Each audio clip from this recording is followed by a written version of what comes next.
Yo soy Eva Arceo y hago investigación sobre economía de género, economía laboral. He hecho bastante investigación sobre discriminación, por qué las mujeres no trabajan y cómo se les penaliza en el mercado laboral cuando son madres.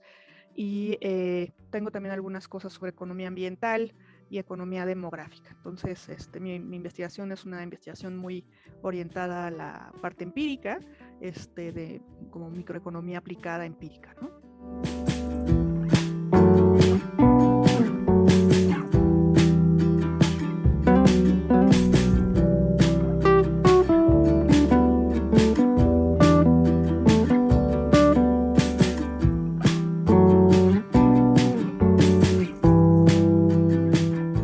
Un poco la historia de cómo llegamos aquí. Ese lo hicimos en conjunto con Pedro Torres.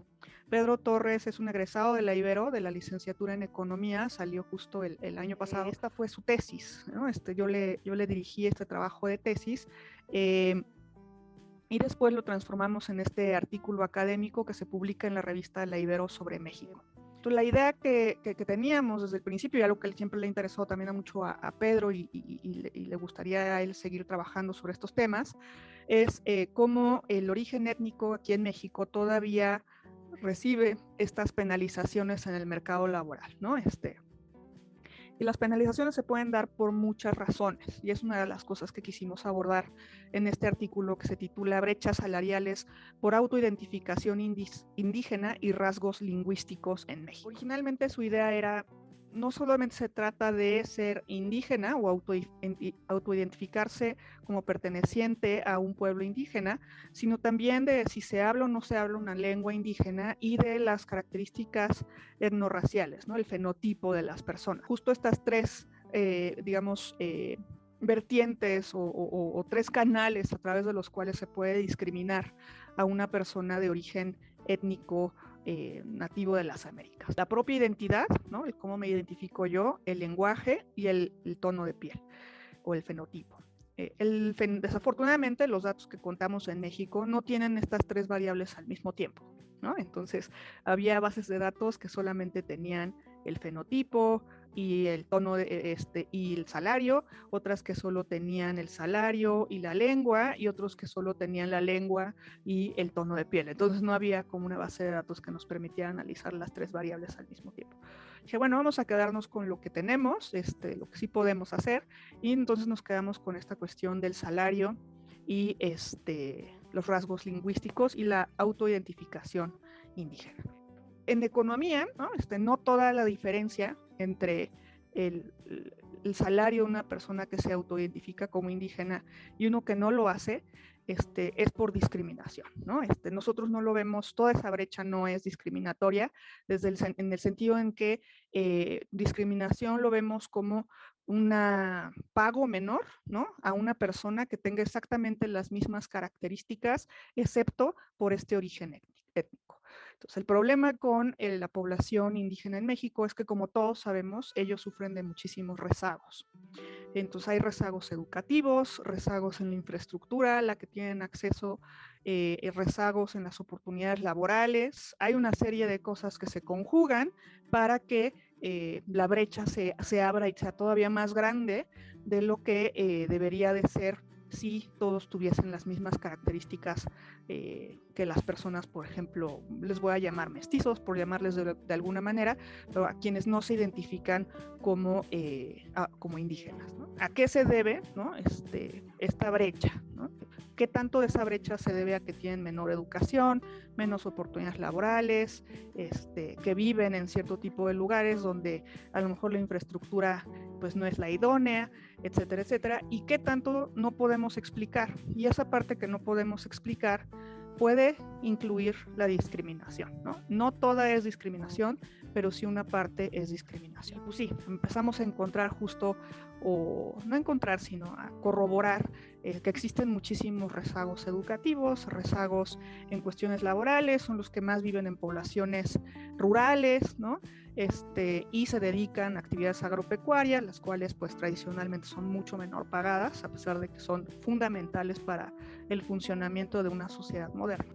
Estimamos la brecha inicial, pues, cuál es la diferencia entre el salario de una persona que se autoidentifica como indígena y una que no lo hace, y vimos que quienes se autoidentifican como indígenas ganan, no sé, de cada peso que gana alguien que no se identifica de esta manera, los indígenas ganan solo 80 centavos, ¿no? Entonces, ganan el 80% de lo que ganaría una persona que no se identifica como indígena, ¿no? Muy exactamente sería, de hecho, el 77%.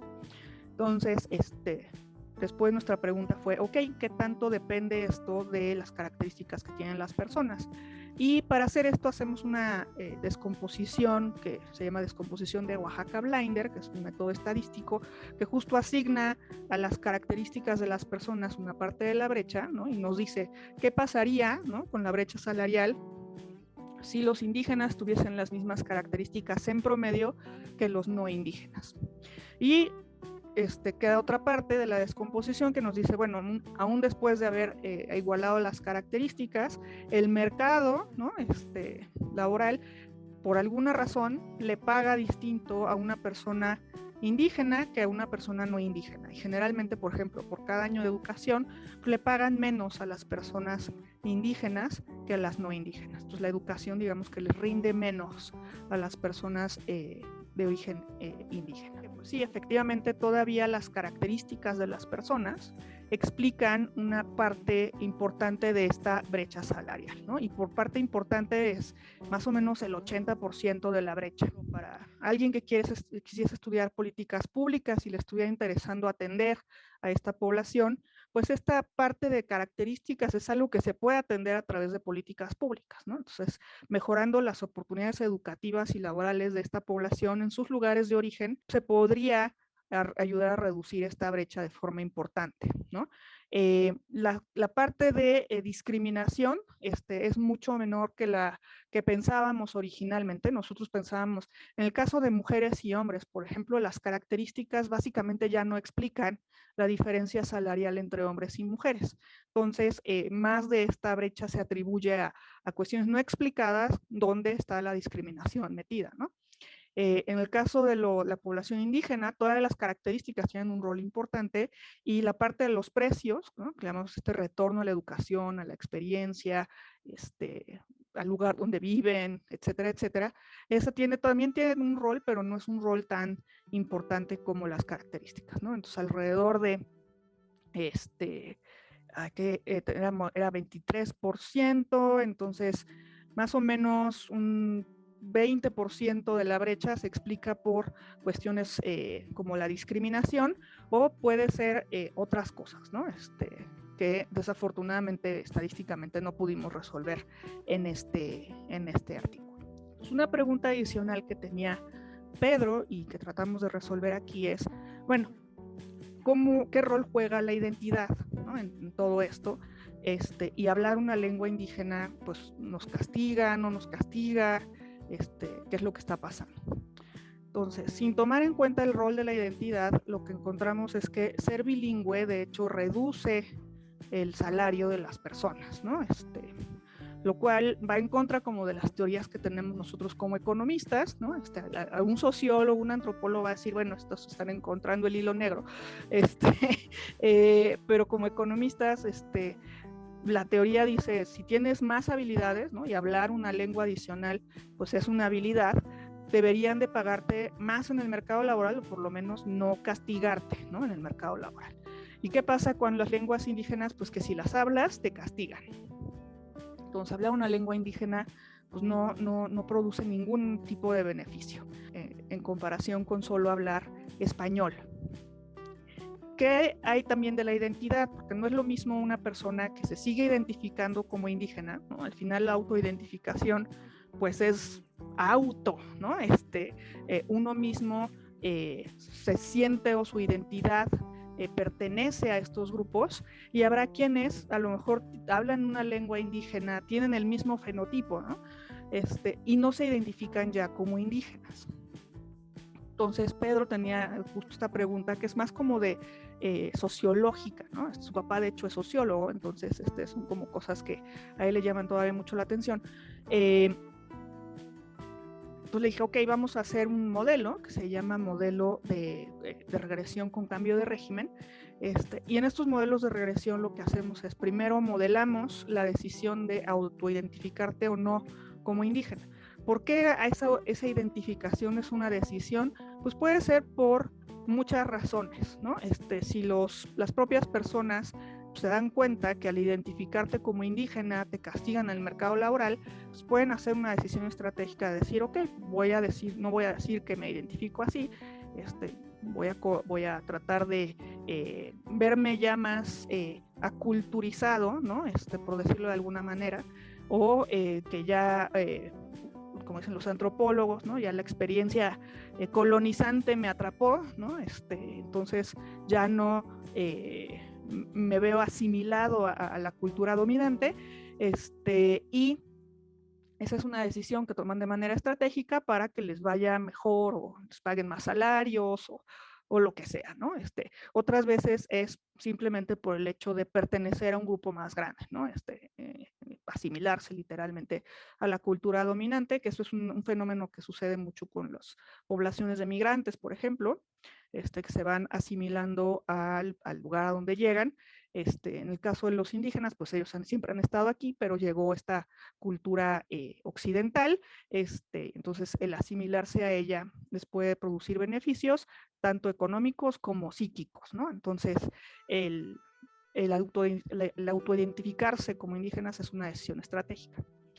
Pues, modelamos primero esta decisión y después de modelar esta decisión, modelamos las ecuaciones de salarios, ¿no? Para ver si esta autoidentificación en sí misma explica parte de esta brecha salarial.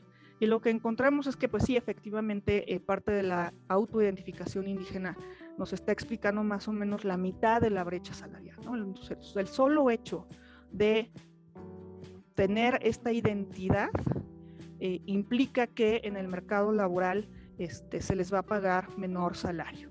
Puede estar relacionado esto a otras variables. Lo que vimos es que no necesariamente, ¿no?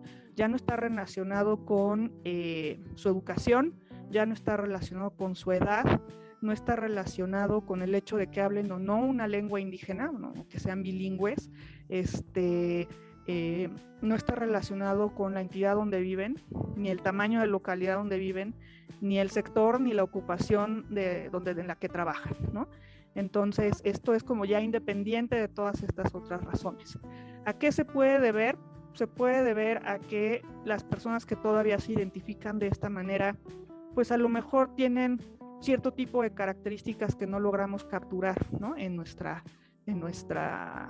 regresión, o bien se debe a pura discriminación, ¿no? Entonces, creemos que una buena parte todavía se debe a discriminación, y por lo tanto, el solo hecho de identificarnos de esta manera, produce estas brechas salariales entre aquellos que se identifican como indígenas de aquellos que no lo hacen. Y esta fue, de hecho, la principal contribución del artículo, ¿no? El ver la autoidentificación como una decisión estratégica y modelarla explícitamente en nuestro modelo econométrico, nuestro modelo estadístico, para introducirla y corregir por el sesgo de autoidentificación indígena. Entonces, hay otros sesgos que permanecen aquí, ¿no? Uno es el sesgo de decidir trabajar. Nosotros solo estamos trabajando con personas que reportan un salario distinto mayor que cero, ¿no? Entonces, trabajan y tienen una remuneración, y la decisión de trabajar también tiene sus sesgos que también han sido analizados, pero ya no quisimos meterle más a la tesis de licenciatura de Pedro para tratar de modelar las dos decisiones, ¿no? Eso lo complica bastante. Entonces, futuro trabajo creemos que podría enfocarse justo en resolver esa pregunta que todavía queda, ¿no? Que tanto tiene que ver la selección al mercado de trabajo, en determinar todavía estas brechas, ¿no? Y eso sería más o menos pues la historia que contamos en este artículo.